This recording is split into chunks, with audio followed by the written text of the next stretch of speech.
வணக்கம் தமிழ் சொந்தங்களே. ஒரு நீண்ட நாளைக்கு அப்புறம் எதிர்பார்த்த ஒரு ரிசல்ட் நமக்கு பார்த்துக்கிட்டு இருக்கோம். தேர்தல் முடிவுகள் வந்து வெளியாயிட்டு இருக்கு.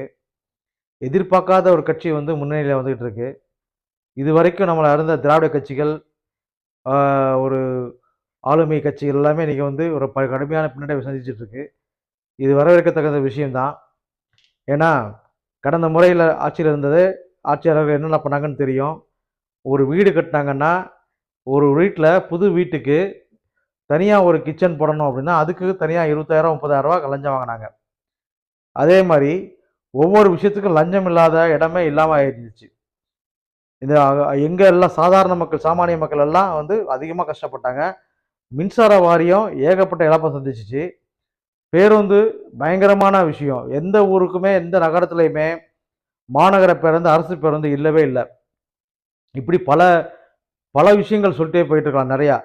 மண்ணு, கள ம து மலையோட கனிம வளங்கள் எல்லாம் திருடப்பட்டுச்சு. சொன்ன மாரி ஒரு குறிப்பிட்ட ஒரு நிறுவனத்தோட சேர்ந்துக்கிட்டு, ஜி ஸ்கொயரோட சேர்ந்துக்கிட்டு சபரீசன் அவ்வளோ இடங்கள வளர்ச்சி போட்டாங்க. ஆனா, தமிழுடைய நிலம் எல்லா இடமே கைப்பற்றப்பட்டுச்சு, பாழ்படுத்தப்பட்டுச்சு. அ இன்னைக்கு பார்த்தீங்கன்னா, ஒவ்வொரு இடமும் வந்து பின்னடைவை சந்திக்கும்போது திராவிட கட்சிகளுக்கு ஒரு ஒரு மகிழ்ச்சியான ஒரு நிகழ்ச்சியா சம்பவமா இருக்கு. நான் எதிர்பார்க்கிறேன். ஆனா, இதே ஜோசப் விஜய் என்கிறவர் ஒரு படம் பண்ணாரு. அவங்க அப்பா படம் பண்ணாரு. டிராபிக் ராமசாமின்னு ஒரு படம் பண்ணாரு. நான் சினிமா துறையில 28 வருஷமா இருந்தாலும், பார்த்தீங்களா, அந்த படம் பண்ணும்போது ரிலீஸ் பண்ணும்போது ஒரு பெரிய கர ஒரு ஒரு பிரச்சனை தான் உண்டாச்சு. அந்த பாத்திமா ராமசாமியோட ராமசாமியோட உதவியாளர். அவங்க வந்து வன்மையா எதிர்த்தாங்க. எப்படின்னா, ஆ எஸ்.ஏ. சந்திரசேகர் ஆகிய ஆ நடிகர் வந்து டிராபிக் ராமசாமியா வந்து பண்ணாரு டைரக்டரு. அப்ப நானும் கூட இருந்து படம் பார்க்குறேன். கியூப் ஷோல. படம் பார்க்குறேன். நானு, ஐயா நம்ம விஜய் சாருடைய அப்பா எல்லாம் உட்காந்து ஒண்ணா தான் படம் பார்க்குறோம். Traffic Ramasamy sir. எல்லாம் நான் ஒண்ணா பாத்திமா, டிராபிக் ராமசாமி எல்லாமே படம் பார்க்குறோம். சேர்த்து தான் படம் பார்க்குறோம். படம் பார்த்தோம்னா, அது முடிவுல வந்து பார்த்தா, விஜய் ஆண்டனி வர்ற மாரி ஒரு சீக்வென்ஸ் வச்சிருந்தாங்க. இதுக்கு அப்பயே வந்து பாத்திமா டிராபிக் ராமசாமி வந்து எதிர்ப்பு தெரிவிச்சாங்க. எப்படி ஒரு ஒரு இவ்வளவு தூரம் ஒரு போராளிகள முன்னிறுத்தி, ஆக அங்கேயே வந்து ஒரு தந்திரமான செயல்ன்னு சொல்றதா, இல்ல புத்திசாலித்தனமான செயல்ன்னு சொல்றதா தெரியல. நீங்க எப்படி வேணா எடுத்துக்கோங்க. ஆனா, மாற்றம் வேணும்னு நெனைச்ச மக்கள் மத்தியில இன்னைக்கு மாற்றத்த உருவாகியிருக்குன்றது தான் இந்த உணர்வ நம்ம வரவேற்க வேண்டியது.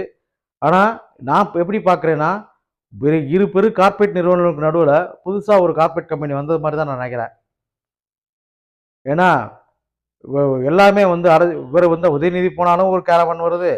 இவரு மு.க. ஸ்டாலின் போனாலும் ஒரு ஒரு கேரவான் வருது. இவருக்கு நம்ம விஜய் வந்தாலும் ஒரு பின்னாடி ஒரு கேரவன் வருது. ஆக கார்ப்பரேட் கல்ச்சர் வந்து இம்ப்ளிமெண்ட் ஆயிருக்குன்றத தான் நான் சொல்றேன். அதுதான் ஒரு பத்திரிகையில வரும்போது பார்த்தேன் ரேப்பர்ல. ஜனநாயக அரசியலா? பணநாயக அரசியலான்னு சொல்லி அரசியலா அப்படின்னு சொல்லி ஒருத்தர் கேள்வி கேட்டிருக்காரு ஒரு பத்திரிக்கையாளரு. பார்க்கும்போது பார்த்தீங்கன்னா, எனக்கு ரொம்ப அ இது உண்மையான 100க்கு 100 உண்மையான விஷயம் தான் அது. அதே மாதிரி பெண்களுக்கு இலவசம்னு சொல்லிட்டு பல பேருந்துகள்ல அவங்க மகளிர வந்து ரொம்ப மோசமான வார்த்தைகள்ல பேசக்கூடிய நடத்துனர்களையும், ஓட்டுநர்களையும் பார்த்தோம் நெறையா. அதே மாதிரி நேர்மையா பணி செஞ்ச எந்த ஒரு அரசாங்க ஊழியரையும் நேர்மையா பணி செய்ய விடல. அது திமுகவுடைய பெரிய ஒரு குறைபாடு. ஏன்னா, இன்னைக்கு இங்க யாருமே நான் கரப்ஷன் இருந்தா தான் இங்க நல்லா இருக்க முடியுன்ற மாரி ஒரு கட்டமைப்ப உண்டாக்கிட்டாங்க. ஆக மக்கள் மனசுல என்ன ஆயிடுச்சுன்னா, லஞ்சம் குடுத்தா தான் வேலை நடக்கும். எல்லாம் காசு குடுத்தா தான் வேலை நடக்கும். அப்படின்ற மாரி ஆயிடுச்சு. அப்படி ஒரு நிலைப்பாடு. சினிமா துறைய எடுத்துக்கோங்க. எந்த துறையிலும் இல்லாம, சினிமா துறையில கிட்டத்தட்ட கட்ட பஞ்சாயத்து ரேஞ்சுக்கு போயிருச்சு. நான் இவ்வளோ தான் தருவேன், இப்படி தான் வாங்கிக்கணும், இவ்வளோ தான் முடியும். அப்படின்னு எத்தன முதல்ல தமிழ் தயாரிப்பாளர்கள் இன்னைக்கு வந்து படமே தயாரிக்காம போனாங்க. ஏதோ 1, 2 படங்கள் வருது. எந்த ஒரு தனியார் தொலைக்காட்சியிலயும், இல்ல வேற எதாவது தொலைக்காட்சியிலயும் சிறு படங்கள் எந்த படங்களும் எந்த காலத்திலயும் வாங்குறது இல்ல, விக்கிறது இல்ல. ஒரு குறிப்பா விஜய் டிவி போன்ற இங்க வியாபாரம் பண்ணி காசு சம்பாதிக்கக்கூடிய சேனல்கள வந்து ஏன் சன் டிவியே சொல்லுங்களேன். அந்த சேனல்லே வந்து தமிழ் சின்ன பட்ஜெட்ல தயாரிக்கிற படங்கள நம்ம வந்து வாங்குறதுக்கு இல்லை, வாங்க விரும்புறது இல்லை. ஏன்னா பெரிய வாங்குற படம் எல்லாமே வந்து பெரிய படமாக இருக்குன்னு நினைக்கிறாங்க. ஆக சினிமா துறை முற்றிலும் அழிந்து விட்டது தான் சொல்லணும். இந்த நிலைமைக்கு எல்லா துறைகளையுமே விவசாயத்துறை எடுத்துக்கிட்டிங்கன்னா, அக்ரிகல்ச்சர் ஃபெர்டிலைசர்ஸ் அமைச்சராக இருந்தப்ப அழகிரி அதுவே அப்பயே சொல்லி முடிச்சுட்டாப்புல. இன்னைக்கு பார்த்தீங்கன்னா, அந்த இடம் இன்னைக்கு எங்கே இருக்குன்னு தெரியல. இப்போ விவசாயிகள் அத்தனை பேர் கதறாங்க. பல பேருக்கு மானிய இழப்பீடு வரல, மானியம் வரல, பயிர் பாதுகாப்புக்கு சொன்ன மாதிரி விஷயங்கள் எதுவும் பண்ணலை அப்படின்னு பல விஷயங்கள். ஆனால் தப்பு செஞ்சால் மட்டும்தான் சம்பாதிக்க முடியும் அப்படின்ற எண்ணத்தை மக்கள் மனசில் விதைச்சிட்டு போன கருணாநிதி அவர்கள் இன்னைக்கு அவர் இறந்து 20 வருஷத்துக்கு மேலே ஆகப்போகுது. இன்னமும் மக்கள் மனசில் கரப்டடாக இருக்கக்கூடிய ஜாம்பி பப்ளிக்காக இருக்கக்கூடிய ஆட்கள் அளவில் மனதளவில் ஒரு முரட்டாட்டமான ஒரு விஷயமா ஆட்களாக மாறிட்டாங்கன்றது தான் உண்மை. இது என்னன்னு கேட்டோன்னா, முழுக்க இது வந்து திராவிடர்கள் கட்சியாக செய்த சாதனை. இப்போ கோடநாடு வழக்கு என்ன பண்ண ஆச்சுன்னே தெரியல. அந்த 4 கோடி ரூபாய் மேட்ரு, நயனா நாயகன் மேட்ரு என்ன ஆச்சுன்னே தெரியல. 550 கோடி எங்கே போச்சுன்னே தெரியல. இப்படி பல விஷயங்கள் வந்து தெரியலன்னு சொல்லலாம்.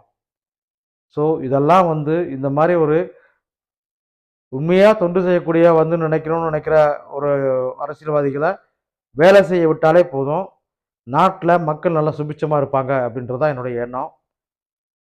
அதுக்கு எல்லாருமே வழி கொடுத்து உதவணும். மக்களும் அதே மாதிரி மனநிலையை மாற்றிக்கணும். நான் இங்கே 10 ரூபா கொடுத்தா எனக்கு வேலை நடக்குது, 100 ரூபா கொடுத்தா வேலை நடக்குது.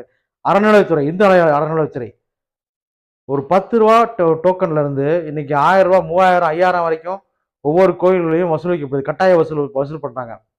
அது அந்த காசுல எங்கே போகுது? கோயில் நிர்வாகத்துக்கு போகுதா, தனிப்பட்ட ஒருத்தருடைய கல்லாக்கு போகுதா, குடும்பத்துக்கு போகுதா? தெரியாது. அது மக்கள் தான் முடிவு பண்ணணும், தெரிஞ்சுக்கணும்.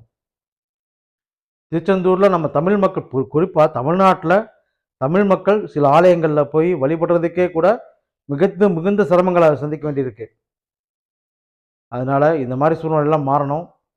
மண்ணின் மைந்தர்களுக்கு முக்கியத்துவம் தரணும் அப்படின்றது தான் என்னுடைய வேண்டுகோள். இதுக்கு பின்னாடி இருக்கிற சூட்சம் என்னன்னு தெரியல. நமக்கு வெற்றியை கொடுத்துருக்காங்க. ஆனால் இளைஞர்களுடைய ஆதரவு ஜோசப் விஜய் அப்படிங்கிற ஒரு வேட்பாளருக்கு இருந்திருக்குன்றதை வந்து இப்போ இந்த தேர்தல் முடிவுகள் தெளிவாக காட்டுது. வருங்காலங்களில் வரும் சமுதாயினர் தங்களுடைய தலைவனை வந்து திரையில தேடாமல் வேற எங்கேயும் நல்ல தலைவனாக தேடினா நல்லாயிருக்கும். இருக்கிற வரிகள்லாம் பார்த்தீங்கன்னா, வெறும் 10,000 இருந்த பத்திரப்பதிவு இன்னைக்கு அப்படியே 10 மடங்கு உயர்ந்துச்சு.